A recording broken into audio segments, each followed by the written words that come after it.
Isaac and Steve, thank you so much for joining us today. We are so excited to have you at ISHI, our 35th anniversary. Steve, welcome back. Good to see you again. Before we get into the amazing presentation that you're doing, why don't you each introduce yourselves and give us a little bit about your background? Sure, I'm Isaac. I've been doing AI machine learning for about 10 to 15 years. I lost count now, but that's kind of my background. I've had the privilege of applying it in so many different industries, and so obviously for the last about 2 years I've been working in forensic genealogy with Indago, and I'm the CTO as well. Excellent. Thanks for that, Isaac. Steve Busch. I'm the CEO of Indago. I spent my career at the FBI. As we talked last time, Laura, I resigned from the FBI in 2021. And so founded Indago with Steve Kramer and with Isaak Boseman. The three of us are co-founders of the company. And just excited to be back here at ISHI. Lots of fun stuff going on here. And thank you so much for the time here at the interview. No, thank you for being part of the panel and taking time to do the video. We really appreciate it. And Isaac, it sounds like you have a very impressive background in AI and machine learning.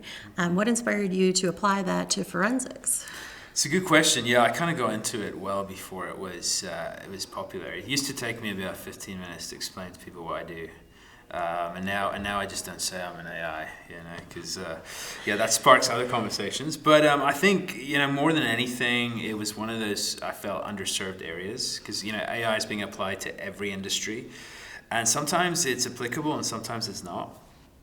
I felt like as soon as the Steve sort of showed me the process of how this works, I was like, wow, this is a really interesting area. So I originally got involved more on specifically the relationship prediction side of things, and so it's kind of grown out of that. And I think I still feel it's an area that AI and machine learning is really applicable for. So yeah, just the opportunity was something I just couldn't turn down. Well, I think that's fantastic. I mean, I can only imagine, how much more you can do, especially when we're talking about IGG and applying machine learning and AI. Totally, for sure. Its ability to represent so much data that just as humans, we just don't have the capital to go through all of it. It's just able to process that, understand it, catalog it, index it, make meaning out of it that we've just not been able to do until now. So, yeah, it's exciting. Very excited. I got to tell you, Laura, it's the biggest blessing in the world having Isaac being a part of our team. The good Lord brought him to us, and it's for a reason. And it's from the very beginning when we started doing these cases. It didn't take long for us to realize all the stuff that Isaac just mentioned. We're talking large amounts of data. You have to make connections between that data. You have to draw patterns within that data. And all of this starts, the machine learning and the AI bells start going off. And we all know, anyone that's been around Steve Kramer and I for long enough know that we're not smart enough to build this type of software on our own, which is why we have to bring in the smart people like Isaac to do it. So we're just very blessed to have him and excited to have him on board. Oh, thanks, Steve. I appreciate that. I think to add on to that, I feel from the AI side, it's such a powerful tool, but it can also be quite dangerous. And I think that what's really important to me personally is to use it for good. And so as soon as I got involved with the Steves, I could tell that this is something that's going to not only benefit society, but their integrity I felt lined up with mine, where it's we've got to make sure that we use this ethically and we use it in the right way. And so that's kind of been, I think, a core value of our company from the beginning. And so it's just something I could get on board straight away. Well, that's nice to hear because I think, that is a big conversation when you talk about AI and machine learning, so it's good. But before we even delve more into what you're going to be talking about in your presentation, Steve, let's talk a little bit about, for people who haven't seen our earlier interview or weren't at the issue where you presented last time, you've had a really interesting career trajectory from private sector, FBI, to working on your own, and what inspired that leap? That's a story that's probably longer than we can tell here. But yeah, I was in the private sector before the FBI as an engineer. So that was what I went to school for. I was a school-trained engineer. The FBI won't take you directly out of college, so I had to go have a real job before I could go to the FBI. But after I did 5 years in the private sector as an engineer, I started at the FBI. I think last time we talked, I was mainly a tactical guy at the FBI. I was a SWAT team leader and a firearms instructor. I was a sniper at the FBI, and those were really fun things to do. I really enjoyed doing them. But in 2015, I was in a really big accident at the FBI. I shattered my spine, And God had different plans for me. And I came back to the FBI after 21 months of physical therapy. And this was right at the time that Steve Kramer was just getting involved in the Golden State Killer. He had assembled that team, of Kurt Campbell and Monica Sykowski and Barbara Ray Venter, Paul Holes, Melissa Paraso, who was the very gifted analyst at our FBI office in Orange County. The 6 of them solved that case, and that's when we had this epiphany where we realized even though the case solution itself was a huge win, it was the process that was actually the bigger win. It was the technique that was the bigger win. And that was where, Steve Kramer and I got together and said, let's just build this as big as we can. And what's crazy, Laura, since we last talked, that team at the FBI that started with just the 2 of us, it has over 200 trained people now, the FBI investigative genetic genealogy team, and they've solved over 175 cases, very difficult cases, like cases that other people have tried to solve and haven't been able to solve. They bring those to the FBI, and 175 of those have been taken care of in the last 6 years, which is pretty cool. That's remarkable. I mean, that's incredible to hear. So that must feel good, to watch that progression. Well, there's guys that are presenting here today from that team. Mark James is the agent from Baltimore that presented yesterday. John Hobbin, Stephanie Mellinger. I mean, these are fantastic people. Amy Whitman was supposed to be here, but she had some other stuff come up. And that team of people lives on at the Bureau, and they're doing a great job, and it's cool to see that. Well, that's fantastic.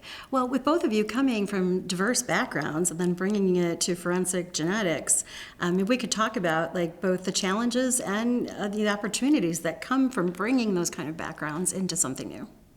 I mean, I'll tell you this, for me, it was actually a very logical flow, because engineers, when you think about what engineers do, is engineers are given problems, they're given variables, and they're given formulas that govern how those variables interact with each other, and then you have to piece them together to get to an answer. So when I saw my first genetic genealogy case, I could not spell DNA. I didn't know what a first cousin once removed was. Literally, I had no idea. We had to figure these things out. But that training, that engineering background, actually made it very easy to transition into something like that. So I found it to be enjoyable, and I really it was one of those things that we were able to pick up pretty quickly and start to get success fast. We were getting case solutions fast, and that was what was really exhilarating, because you're solving cases that people say are unsolvable, cases that have been unsolved for 10, 20, 30, 40 plus years, and you're coming in and having a case solution in just a few months or a few days even. It's a big deal. And then you start talking about applying artificial intelligence to that mountain of unsolved cases, and that's when it becomes a tool that changes the world. Now, let's talk more about that, Isaac. Yeah. Sure. Yeah, I mean, I think from a challenge perspective, so much of the skill is transferable.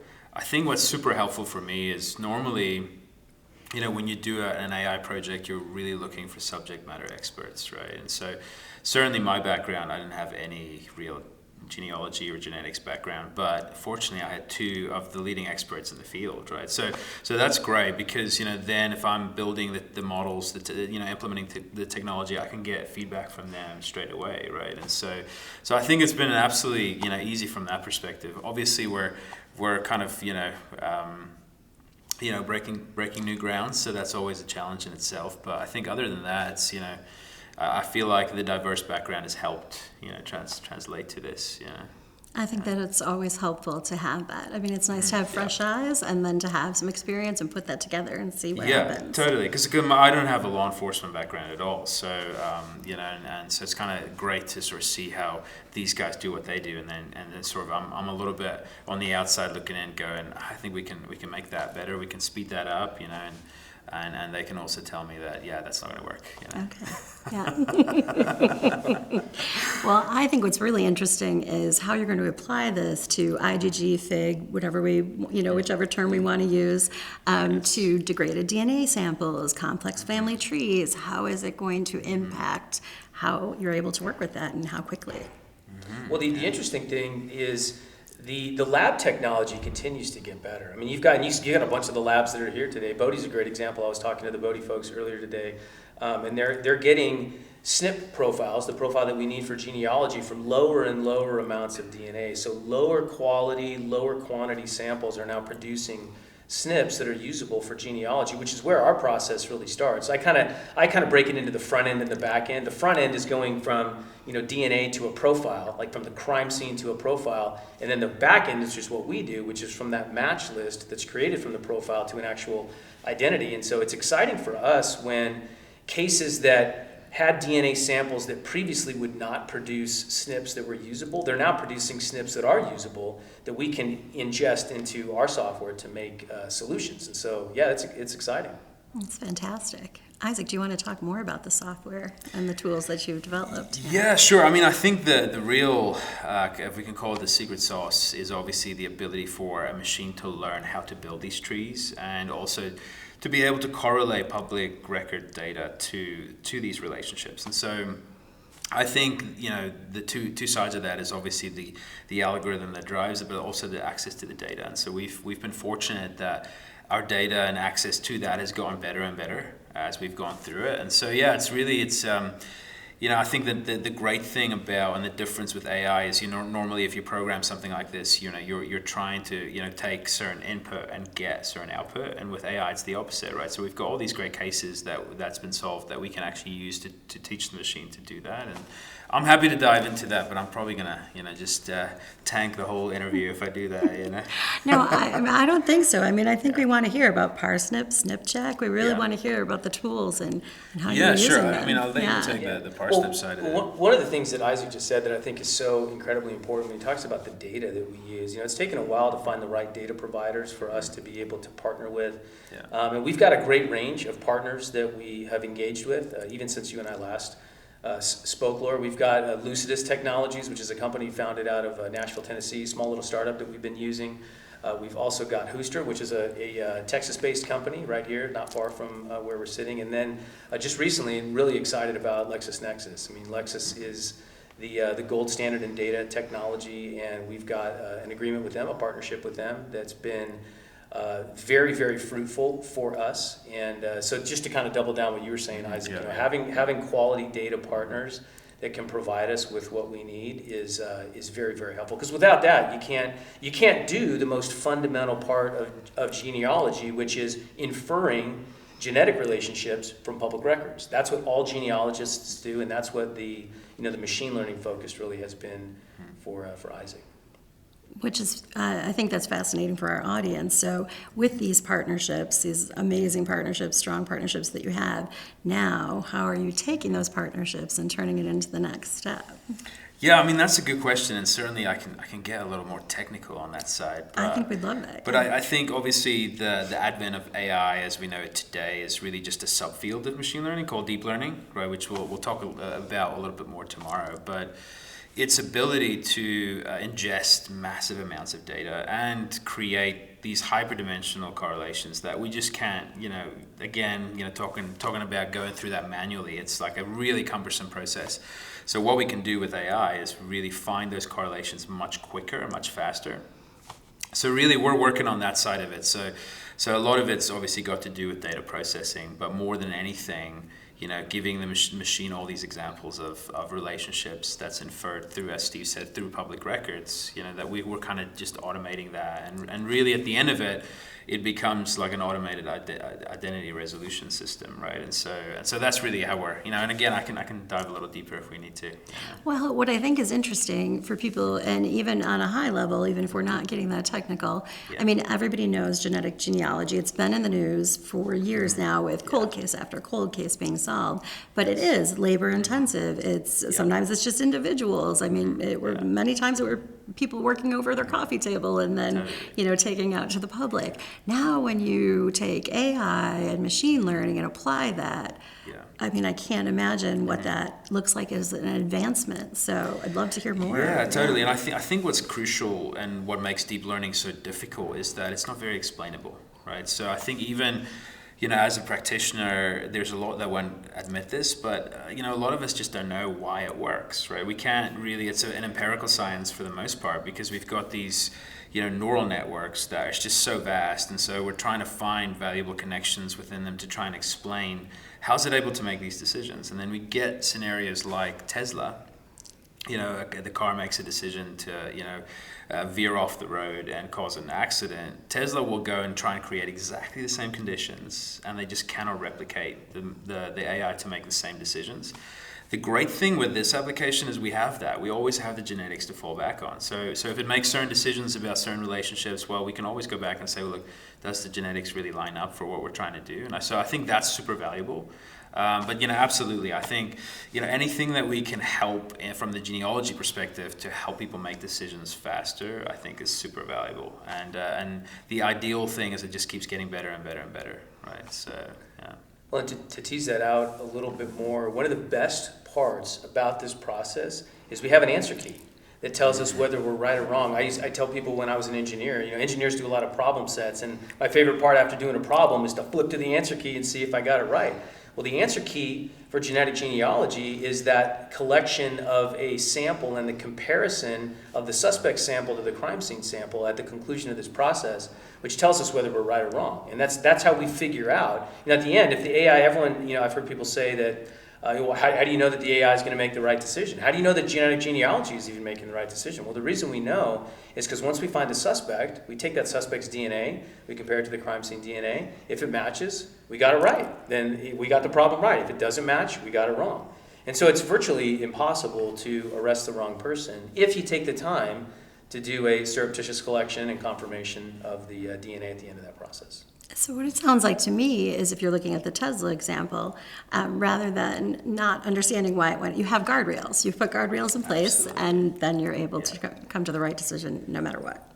I use that exact word all the time. No, it's great. It's fantastic. I use the word guardrails. The genetics act as a guardrail. So when you're autonomously constructing a pedigree, a family tree of a person, you've got DNA data points along there that act as guardrails. They say, look, you can't go that way because the DNA won't let you, or you can't go this way because the DNA won't let you. That's one part, just for the actual construction of the trees themselves. But when you talk about finding the right guy, you have an even additional check at the end of that. That's the collection and confirmation of the suspect's DNA. So yeah, you have a guardrail on top of guardrail, if you will. Which I think gives a comfort level, because when people just think AI, machine learning, there is that fear that you mentioned about it, taking it the wrong direction. So that's a comforting way to think about it and look at it, and exciting for what you're doing.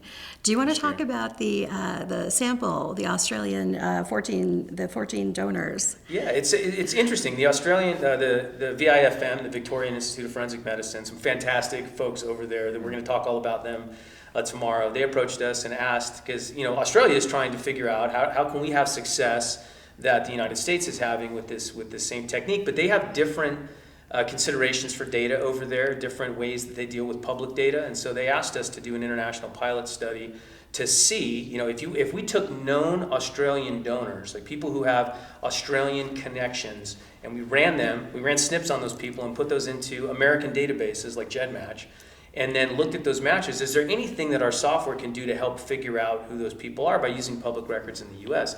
Now, interestingly enough, before we even did the study, anecdotally, we already knew this was going to work, because Steve Kramer and I at the FBI, we did plenty of cases where, you had here's a great example. One of the first cases we did, the homicide of a mom named Barbara Becker in La Jolla, California. We started doing the genealogy on that. All the people were in Canada.